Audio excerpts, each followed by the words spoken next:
Hello everybody, it's Neil from Moments in the Sky, and as you can see I'm not at an airport today. I'm actually at home in my office where I produce the films and the videos.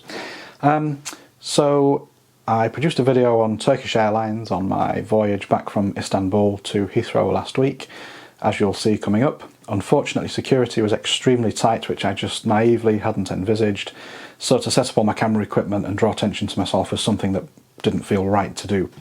So everything on the trip report today is being recorded with my iPhone, so the quality isn't as good as I would like. I normally carry with me my GoPro and my DSLR 4K camera, so the video is in HD. Unfortunately, it's not my preference, but there you go.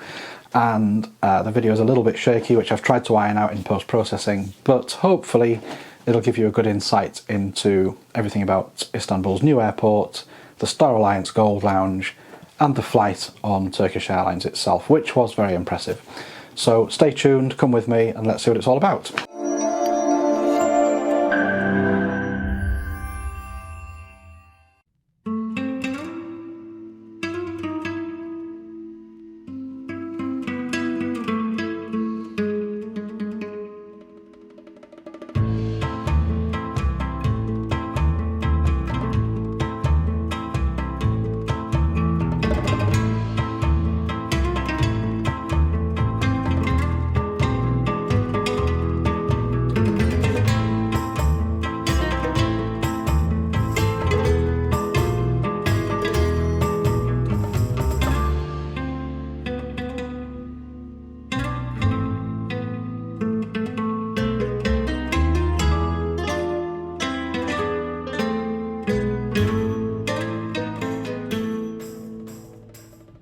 Good morning everybody from Istanbul, and today I'm flying to London Heathrow on Turkish Airlines wide-body Airbus A330 in a place called Economy. It's behind the curtain, I'm told.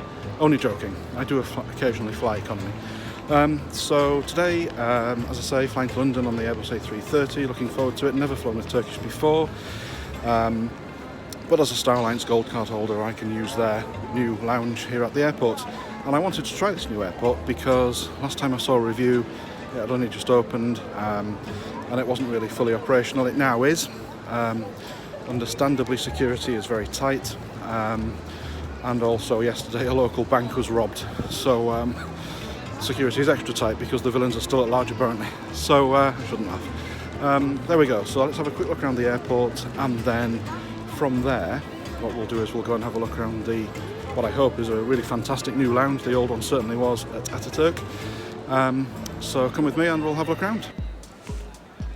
The new airport is simply huge. It has a shop for every occasion, and when complete in 2025, it'll handle about 200 million passengers per year.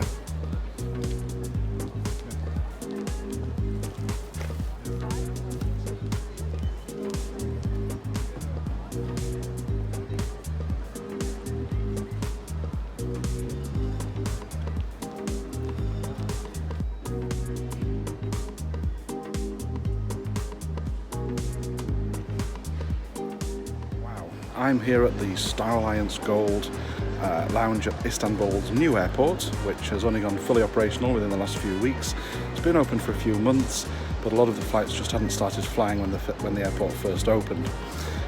Today I'm flying with Turkish Airlines back to London Heathrow on their marvellous Airbus wide-body A330. What we're going to do is have a look around the lounge. It's fabulous. It's unlike anything I've ever seen before. Have a look at some of the videos that I'll upload. It has a cinema with popcorn, it has a little racetrack, some of you might be scale extric enthusiasts as I was when I was younger, so I'm going to have a go on that. There are quiet rooms, there's live cooking stations, it's huge, and it's also got pretty good Wi-Fi as well, which is always helpful when you're out and about.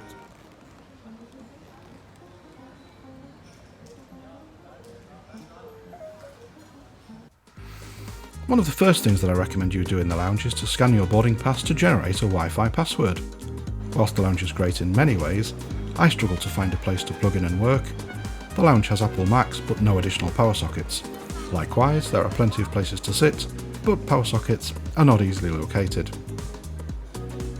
As we can see, the lounge features live cooking stations and a small cinema, including popcorn machine.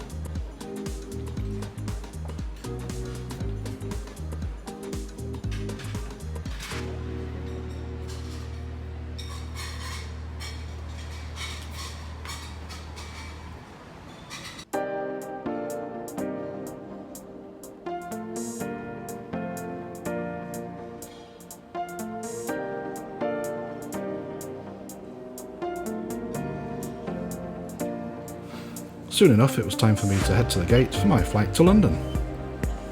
Boarding is prioritised basically two ways: business class and Star Gold, plus economy by seat number. Unfortunately this wasn't enforced, so everyone dived forward at the same time and it just turned into a congealed mess.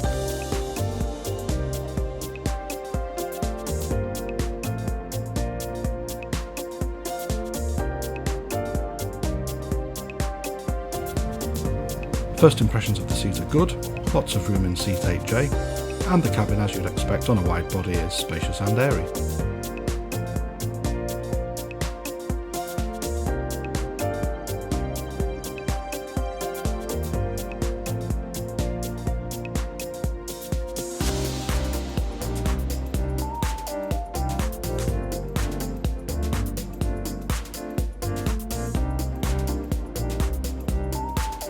The aircraft today does feature Wi-Fi, and I always appreciate this. Unfortunately, no matter how hard I tried, I couldn't get it to work and I wasn't impressed. Turkish still offers a complimentary meal and bar service in economy, and I thought this meal was excellent. It was equally as good as anything you'd get in British Airways Club Europe. In the bathroom, Turkish offers molten brown toiletries. Fortunately, I didn't need this as I have a naturally favourable scent.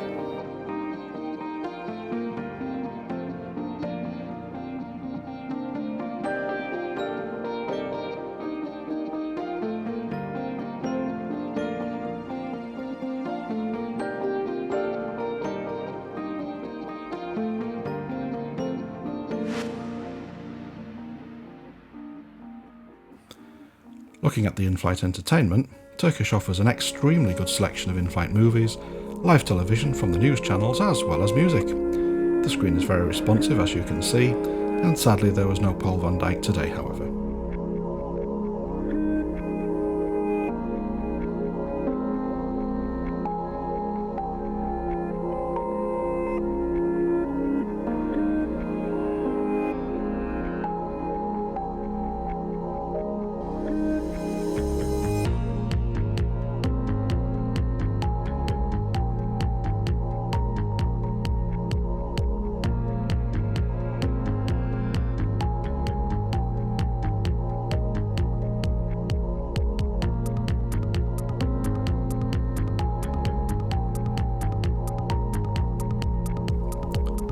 Summing up today's flight, it was excellent.